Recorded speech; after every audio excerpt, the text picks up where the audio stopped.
Detective Inspector Margaret Wells had been working at Scotland Yard for 15 years, but she had never received a call quite like this one. The voice on the other end belonged to Sir Jonathan Hartwell, the Queen's private secretary, and his usual calm demeanor seemed shaken. "Inspector Wells, we need your assistance with a rather delicate matter," Sir Jonathan said, his words careful and measured. "It concerns some items that have gone missing from the royal collection." Margaret shifted in her chair, already sensing this would be no ordinary case. "What kind of items are we talking about, Sir Jonathan?" "Personal effects belonging to the late Queen Elizabeth, items of significant sentimental value that were supposed to be catalogued and distributed according to her final wishes." He paused, and Margaret could hear papers rustling in the background. "The problem is, these items have vanished from the secure storage facility at Buckingham Palace." The inspector grabbed her notebook and pen. "When did you first notice they were missing?" 3 days ago, during the monthly inventory check. The items in question include Queen Elizabeth's private jewelry collection, several family photographs in antique frames, and a set of handwritten letters she exchanged with Prince Philip during their courtship. Sir Jonathan's voice grew more tense. "These are irreplaceable pieces of royal history, Inspector." Margaret felt the weight of responsibility settling on her shoulders. "I'll need a complete list of everything that's missing, along with access to the storage facility and anyone who had clearance to enter." "Of course. But there's something else you should know." Sir Jonathan hesitated before continuing. "We have reason to believe the items may currently be located at Raymill House." "Raymill House?" Margaret frowned, trying to place the name. "Queen Camilla's private estate in Wiltshire. The security team discovered some irregularities in the property's recent deliveries, and we suspect the missing items may have been moved there, either by mistake or—" He left the sentence hanging. "Or deliberately," Margaret finished. "Sir Jonathan, are you suggesting that someone within the royal household might be involved?" "I'm not suggesting anything definitively, Inspector, but we need these items recovered discreetly and returned to their proper place.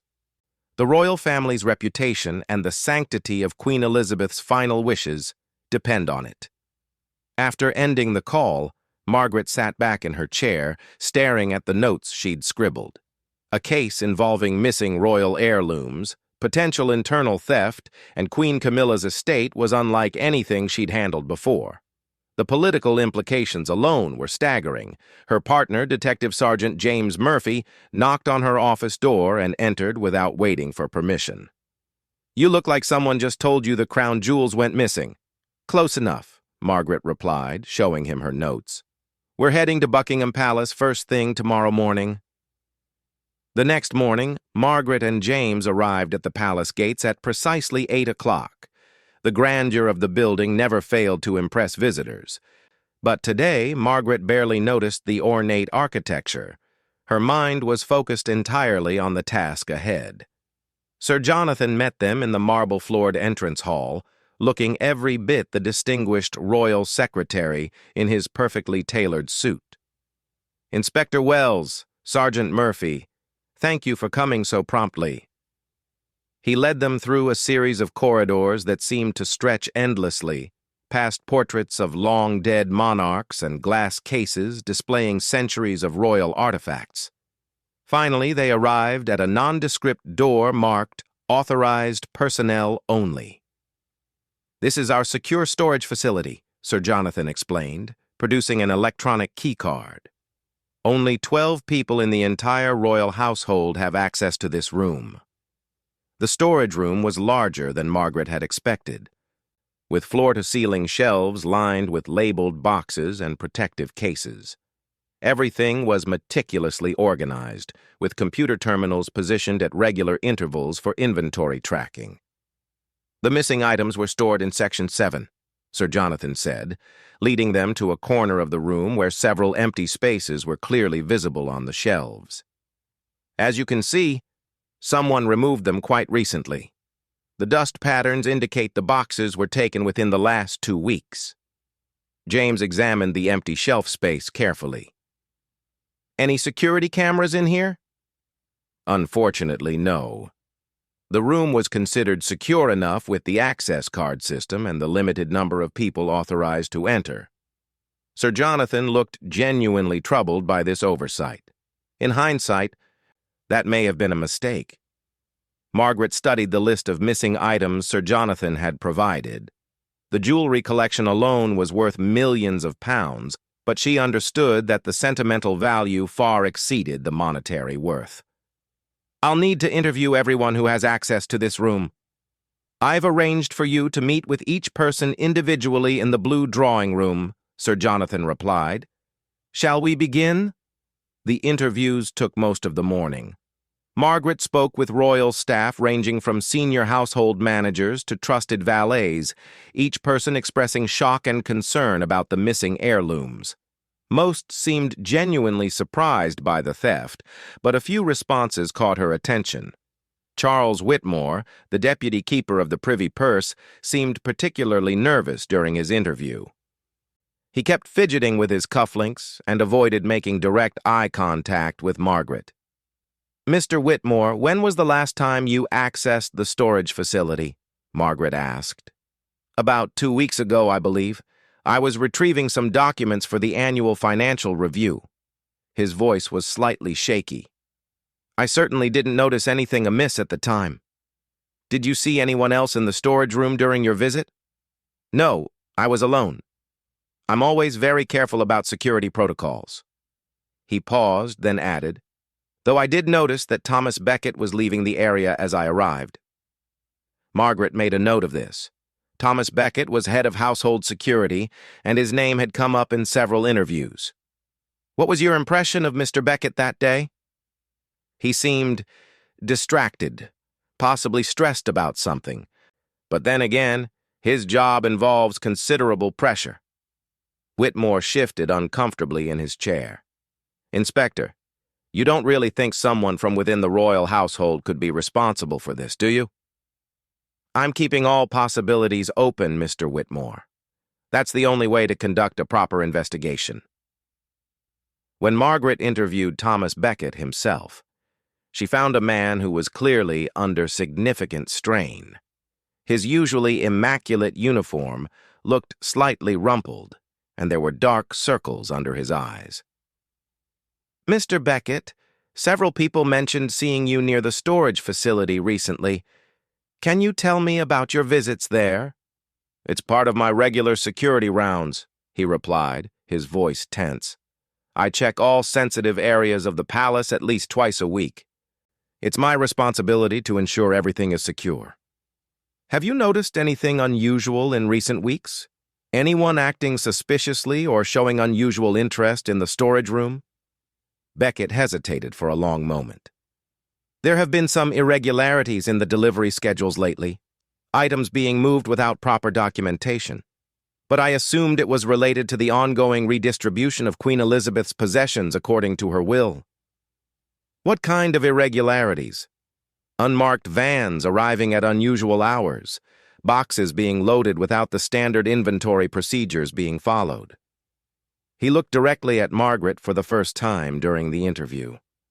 I raised my concerns with the household management, but I was told that special arrangements had been authorized at the highest levels. Margaret felt a chill run down her spine. Mr. Becket, do you have any idea where these items might have been taken? I have suspicions, Inspector, but I can't prove anything. And frankly, I'm not sure I want to. Some stones are better left unturned, especially when they involve members of the royal family. After the interviews concluded, Margaret and James met with Sir Jonathan in his private office. The room was decorated with photographs of various royal events and ceremonies, creating an atmosphere of tradition and formality. Sir Jonathan, I need you to be completely honest with me, Margaret said. Is there any possibility that Queen Camilla authorized the removal of these items to her private estate? Sir Jonathan looked uncomfortable with the question. Inspector, Queen Camilla has every right to certain pieces from Queen Elizabeth's collection. The will specifically mentions several items that were to be given to her. However, The proper procedures for transferring these items have not been followed. So it's possible she received them legitimately, just through improper channels? It's possible, but highly irregular.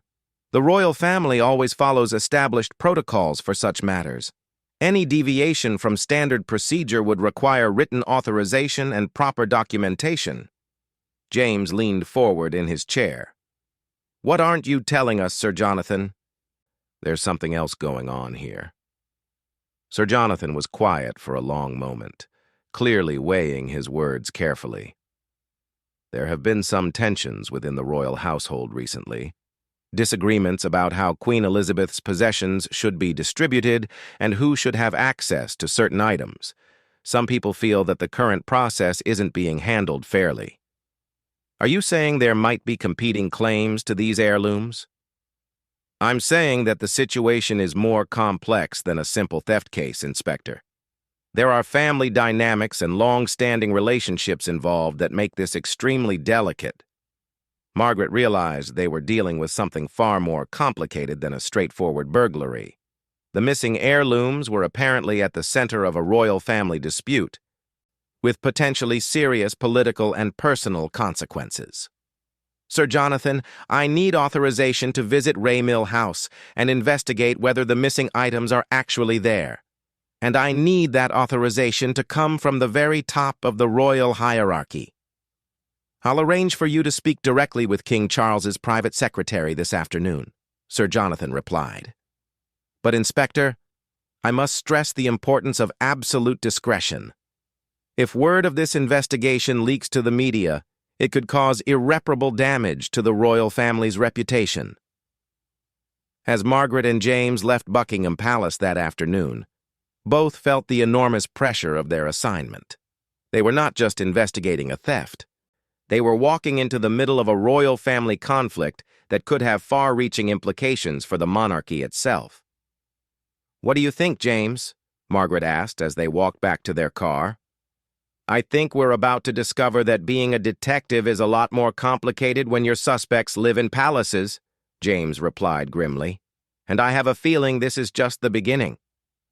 That evening, Margaret received another call from the palace. This time, it was King Charles's private secretary, Lord Pemberton, with authorization to proceed to Raymill House, but he also delivered a warning that made Margaret's stomach tighten with anxiety. Inspector Wells, you should know that Queen Camilla is currently in residence at Raymill House and is not expecting visitors. She's been dealing with some personal matters recently and may not be receptive to questions about the missing items. You'll need to handle this situation with extreme care. As Margaret hung up the phone, she realized that tomorrow would bring her face to face with one of the most powerful women in Britain, in circumstances that could potentially destroy her career if handled incorrectly. The missing heirlooms had become secondary to the political minefield she was about to enter. The investigation was about to take a dramatic turn, and Margaret Wells was no longer certain she was prepared for what they might discover at Queen Camilla's private estate. The drive to Raymill House took Margaret and James through the rolling hills of Wiltshire, past stone villages and ancient oak trees that seemed to whisper secrets of centuries past. As they approached Queen Camilla's private estate, Margaret felt her nervousness growing with each mile. Raymill House sat nestled in a valley surrounded by perfectly manicured gardens and woodlands. The Georgian mansion, built of honey-colored stone, exuded an air of understated elegance that spoke of old money and established power. A high stone wall surrounded the property, punctuated by ornate iron gates that stood firmly closed. Impressive, James murmured as they approached the main gate. Not exactly the kind of place you can just walk up to and ring the doorbell. A security guard emerged from a small gatehouse as their car came to a stop. Margaret rolled down her window and showed her identification. Detective Inspector Wells, Scotland Yard.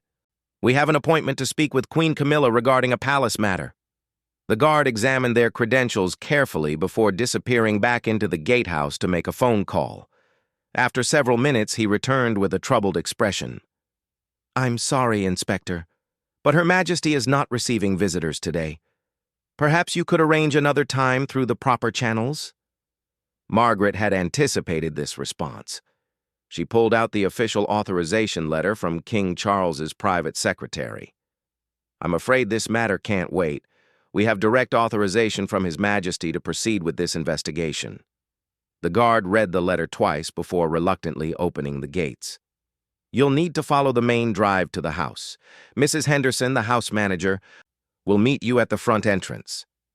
As they drove up the winding gravel driveway, James noticed several unmarked vans parked near what appeared to be a service entrance to the house.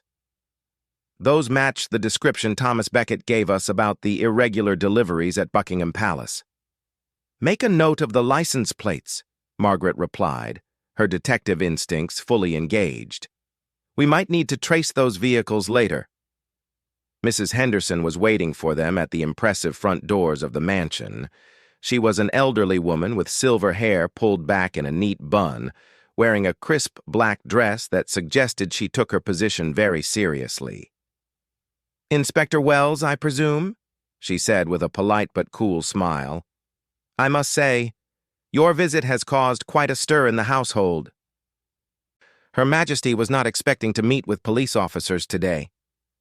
We appreciate Queen Camilla agreeing to see us on such short notice, Margaret replied diplomatically. We'll try to keep our questions brief.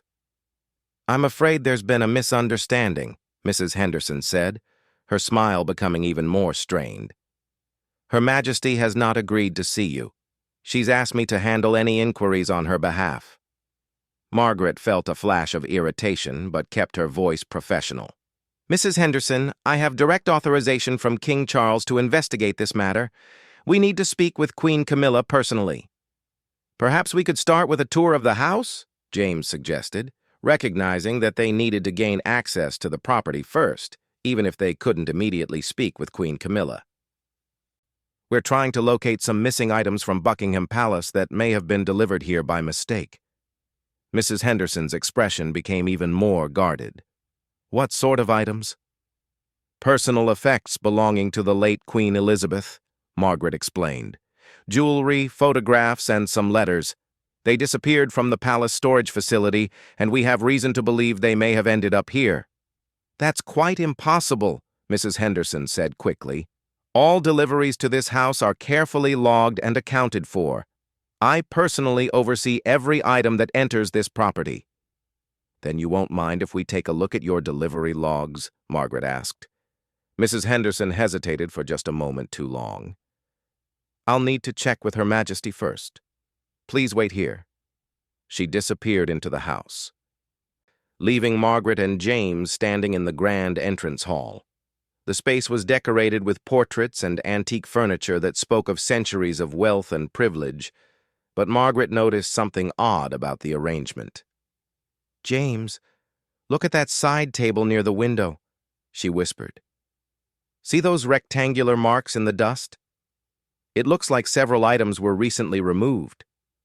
James moved closer to examine the table. You're right. And there are similar marks on that bookshelf over there.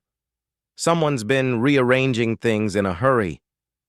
Before they could investigate further, Mrs. Henderson returned with a younger woman Margaret didn't recognize. She was elegantly dressed and moved with the confidence of someone accustomed to giving orders.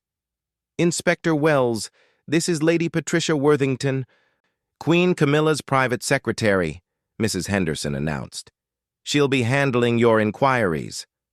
Lady Patricia extended her hand with a practiced smile. Inspector, I understand you're looking into some missing palace items. I assure you that Queen Camilla has received nothing that wasn't properly authorized.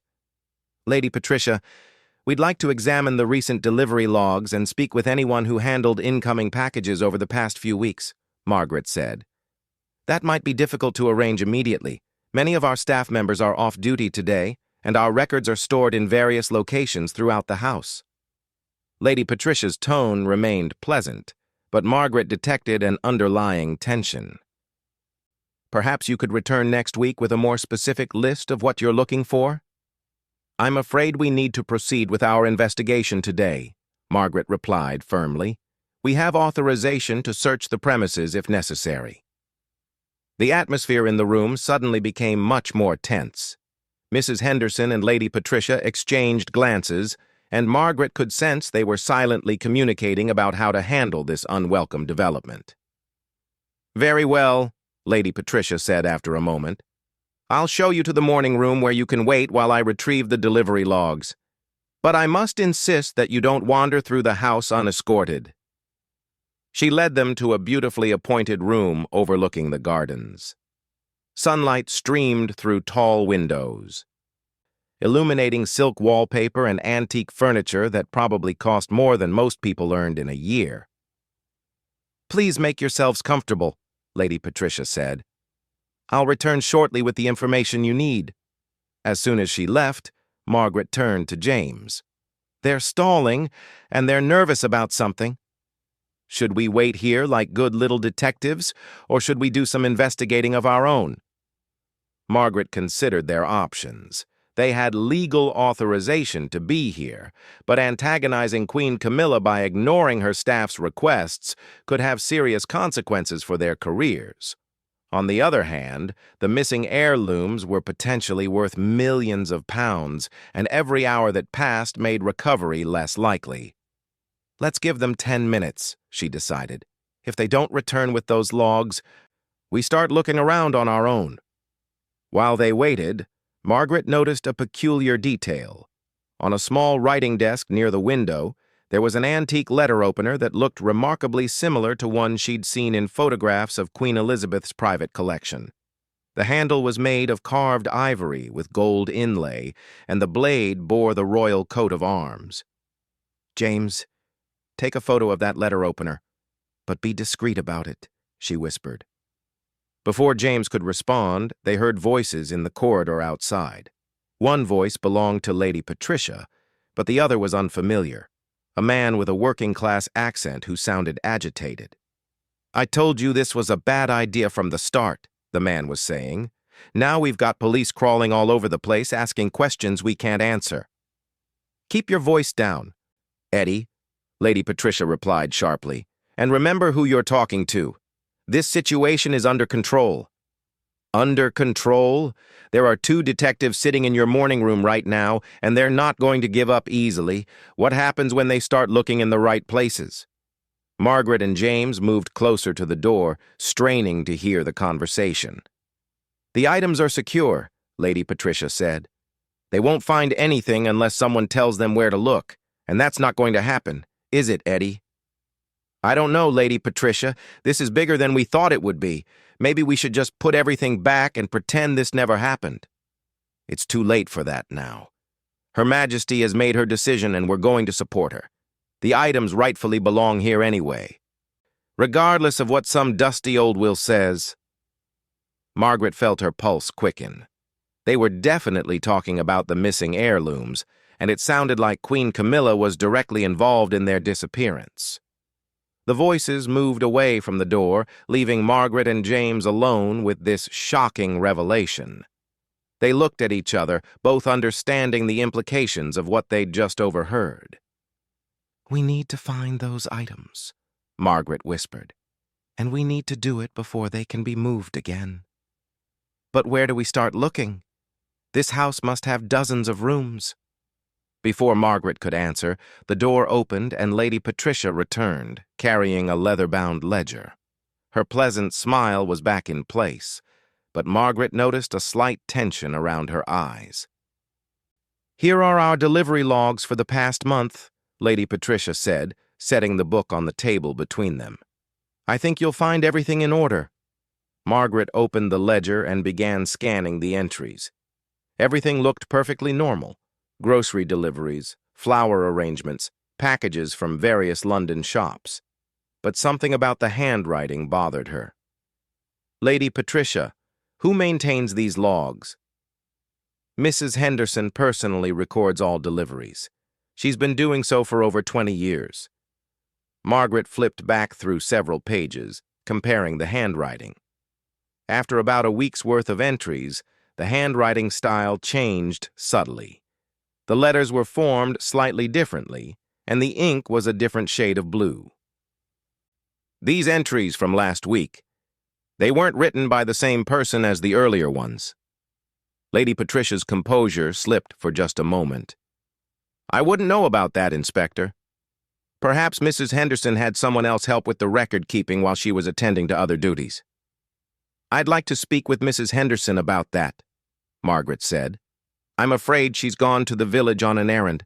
She won't be back until this evening. James leaned forward.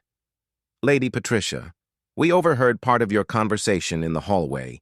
You were discussing some items that belong here regardless of what some dusty old will says. Were you referring to Queen Elizabeth's will? The color drained from Lady Patricia's face. I have no idea what you're talking about, Sergeant. You must have misunderstood something. I don't think so, Margaret said, standing up. Lady Patricia, I need to ask you directly. Are there items in this house that belong to Queen Elizabeth's estate and should currently be at Buckingham Palace? Lady Patricia stood as well, her friendly demeanor completely gone. Inspector Wells, I think this conversation has gone quite far enough. You're making accusations without any evidence, and you're making me very uncomfortable. Then perhaps we should speak with Queen Camilla directly, Margaret replied. Where is she? Her Majesty is resting and cannot be disturbed. I'm going to have to ask you to leave now. Margaret pulled out her phone. Lady Patricia, I'm calling for backup and a search warrant. We have probable cause to believe that stolen property is being concealed on these premises. You can't do that! Lady Patricia's composure finally cracked completely. This is Queen Camilla's private home. You can't just search it like some common criminal's house. Actually, we can, James said calmly. No one is above the law, not even royalty. If Queen Camilla has nothing to hide, she shouldn't object to us looking around. As Margaret began dialing, they heard footsteps in the corridor. The door opened, and Queen Camilla herself entered the room. She was impeccably dressed, despite Lady Patricia's claims that she was resting, and she carried herself with the dignity and authority of someone accustomed to commanding respect. Inspector Wells, I presume, she said, her voice calm but carrying an unmistakable edge of steel. I understand you believe I have something that belongs to you.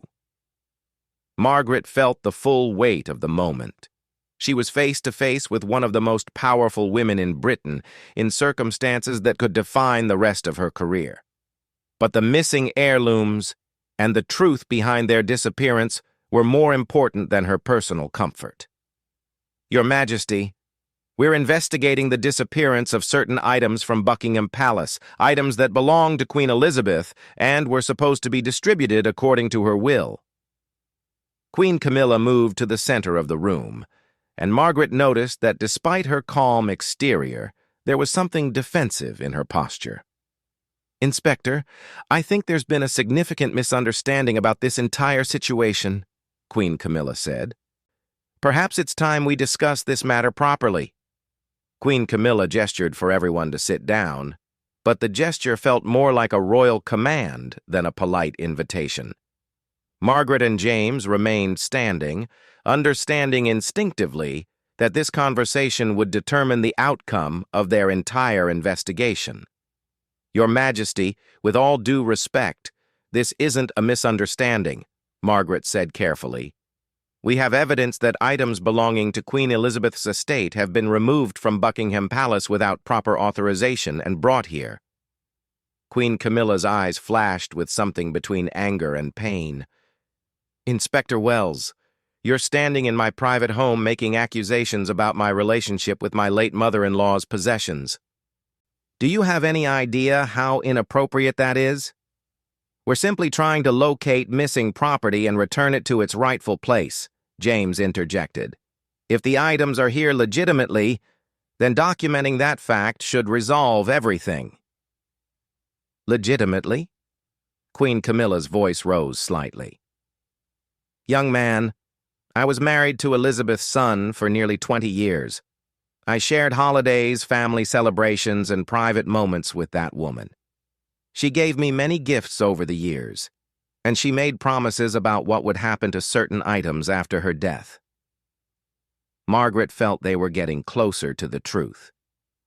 Your Majesty, What kind of promises?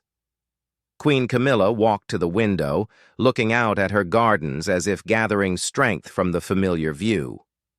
Elizabeth and I had a complicated relationship at first, as I'm sure you know. But in her final years, we grew quite close.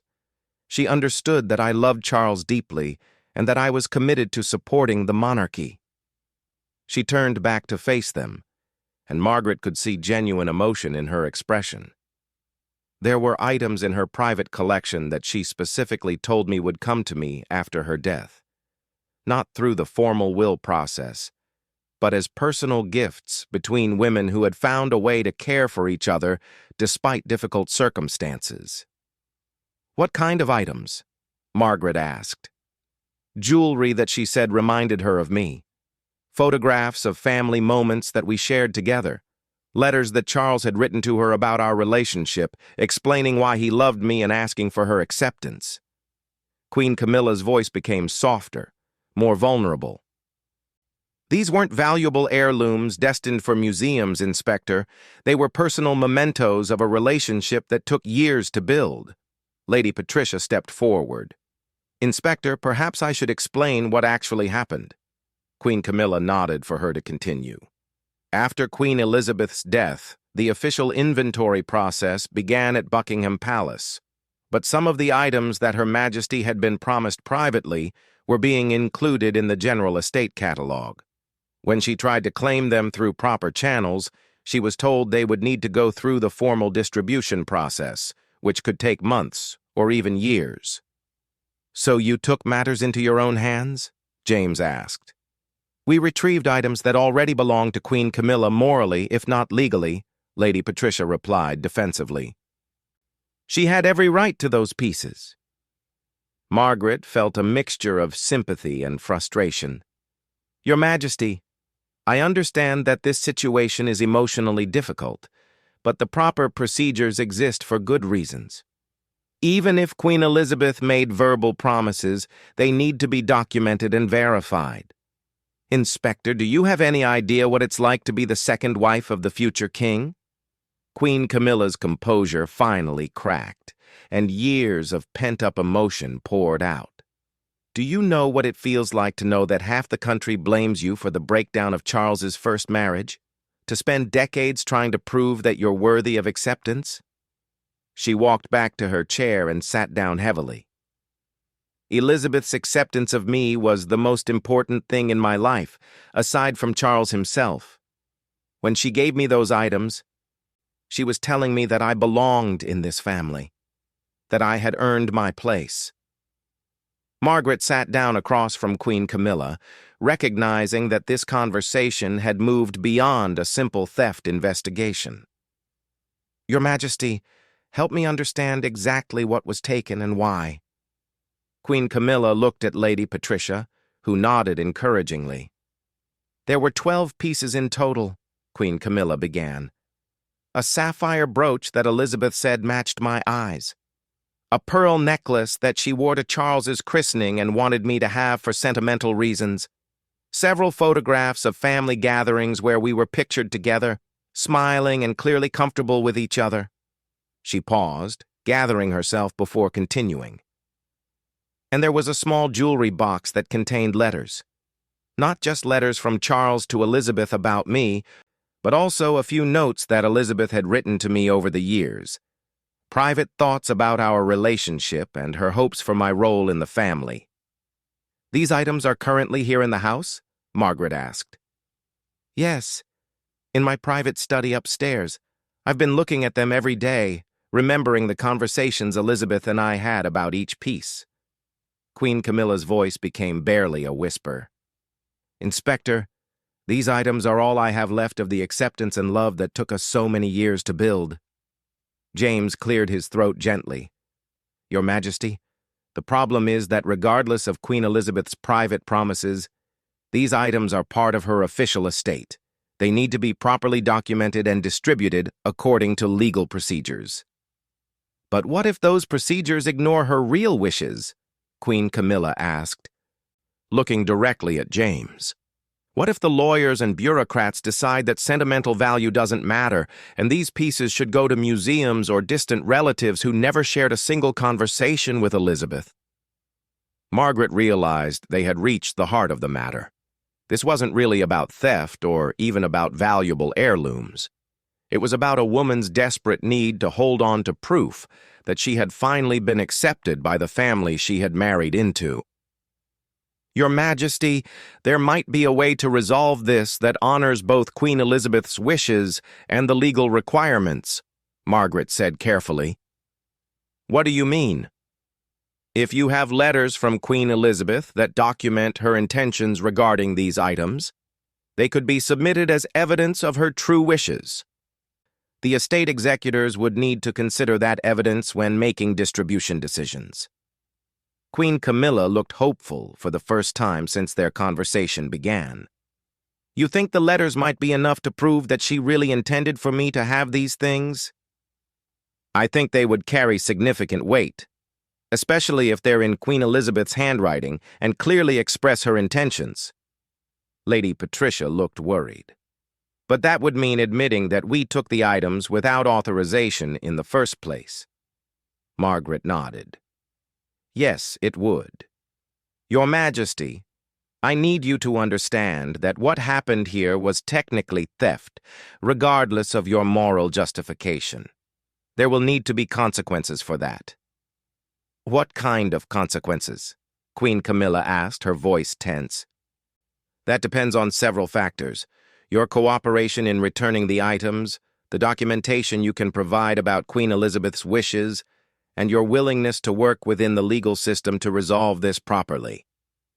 Queen Camilla was quiet for a long moment, clearly weighing her options. Finally, she looked up at Margaret with determination in her eyes. "Inspector Wells, I'll show you the items and the letters, and I'll work with the estate executors to resolve this through proper channels. But I need your assurance that Elizabeth's private thoughts and feelings won't become tabloid headlines." "We'll do everything possible to keep the personal details confidential," Margaret promised. "But Your Majesty, we'll need the names of everyone who was involved in removing these items from Buckingham Palace." Queen Camilla looked at Lady Patricia, who nodded reluctantly. "Thomas Becket arranged for the items to be transported here," Lady Patricia admitted. "But he was acting on my instructions, not Queen Camilla's. Her Majesty didn't know about the timing or the methods we used." Margaret felt pieces of the puzzle clicking into place. "So Thomas Becket was the inside person at Buckingham Palace, and he worked with you to remove the items during one of his security rounds." "He knew how much these pieces meant to Her Majesty," Lady Patricia said. "When he learned they were about to be locked away in the formal estate process, he decided to help us retrieve them." James made notes as Lady Patricia provided details about the operation. It had been surprisingly simple. Thomas Becket had used his security access to remove the items during his regular rounds, and they had been transported to Raymill House in unmarked vans during off hours when fewer people would notice. "The van drivers, do they know what they were transporting?" Margaret asked. "No, they were just told it was a routine transfer of household items," Lady Patricia replied. "Only Thomas, myself, and Mrs. Henderson knew what was actually happening." Queen Camilla stood up suddenly. "Inspector, would you like to see the items now? I think it's time to bring this situation to a proper conclusion." She led them upstairs to her private study, a cozy room lined with books and family photographs. On a small table near the window, 12 items were carefully arranged: jewelry, photographs, and an ornate wooden box that presumably contained the letters. Margaret examined each piece carefully, comparing them to the inventory list from Buckingham Palace. Everything matched perfectly, and the items appeared to be in excellent condition. "Your Majesty, may I see the letters that document Queen Elizabeth's intentions?" Queen Camilla opened the wooden box with trembling hands and withdrew several pieces of paper.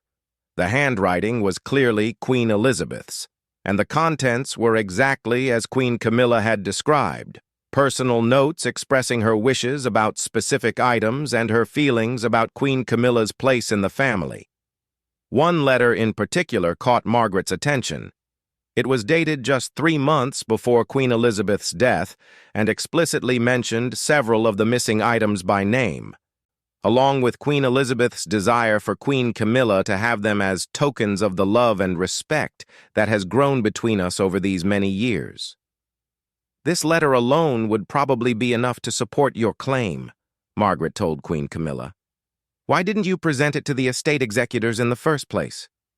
Because I was afraid they wouldn't believe it was genuine, Queen Camilla replied. And because I was terrified that making these private feelings public would somehow diminish them. Margaret understood completely. The letters revealed a side of Queen Elizabeth that the public never saw, a woman who had struggled with accepting her son's second wife, but had eventually come to genuinely love and respect her. Your Majesty, here's what I think needs to happen, Margaret said. These items need to be returned to Buckingham Palace temporarily while we work with the estate lawyers to present your evidence. If the letters are authenticated and accepted, the items will be formally transferred to you through the proper legal channels. And if they're not accepted? Then the items will be distributed according to the official will. But at least everyone will know that you tried to resolve this legally. Queen Camilla nodded slowly. And what about Thomas Becket and Lady Patricia? What happens to them? That depends partly on your cooperation and partly on the discretion of the prosecutors, Margaret replied honestly. But given the unusual circumstances and the sentimental value involved, I think there's a good chance for lenient treatment if everyone cooperates fully. Over the next hour, Margaret and James carefully catalogued each item and arranged for their secure transport back to Buckingham Palace. Queen Camilla provided copies of all the relevant letters, and Lady Patricia gave a detailed statement about the removal operation. As they prepared to leave Raymill House, Queen Camilla walked them to their car. Inspector Wells, thank you for handling this situation with discretion and understanding. I know I made a mistake, but I hope you can see why I felt I had no choice. Your Majesty, I can see that your actions came from love and grief, not greed. That will make a difference in how this case is resolved. 3 weeks later, Margaret received a call from Sir Jonathan at Buckingham Palace. The authentication experts had confirmed that Queen Elizabeth's letters were genuine, and the estate executors had agreed to honor most of her expressed wishes. 10 of the 12 items would be formally transferred to Queen Camilla, while 2 pieces of exceptional historical significance would remain in the royal collection, but with special provisions for Queen Camilla to access them whenever she wished. Thomas Becket had been disciplined, but allowed to keep his position, given his long years of faithful service and the exceptional circumstances of the case. Lady Patricia had received a formal reprimand, but no criminal charges. And Queen Camilla? Margaret asked. Deeply grateful and fully cooperative with all the legal requirements, Sir Jonathan replied. She asked me to pass along her appreciation for your professionalism during a very difficult time. Margaret hung up the phone, feeling satisfied with the outcome. Justice had been served, but tempered with understanding and compassion for the human emotions that had driven the entire situation. James appeared in her office doorway. So, how does it feel to solve your first royal theft case? Like I learned something important about the difference between the letter of the law and the spirit of justice, Margaret replied. Sometimes the most important thing isn't punishing people for their mistakes, but helping them find better ways to solve their problems. Think we'll ever get another case like this one? Margaret laughed. James, I certainly hope not. One royal family drama is enough for any detective's career. But as she filed away the case reports, Margaret reflected on the deeper lessons of the investigation. Behind the grandeur and ceremony of royal life, she had discovered people struggling with the same emotions that affected everyone: love, grief, acceptance, and the desperate need to hold on to connections with those they had lost. The missing heirlooms had been found and returned, but more importantly, a family conflict had been resolved with dignity and understanding.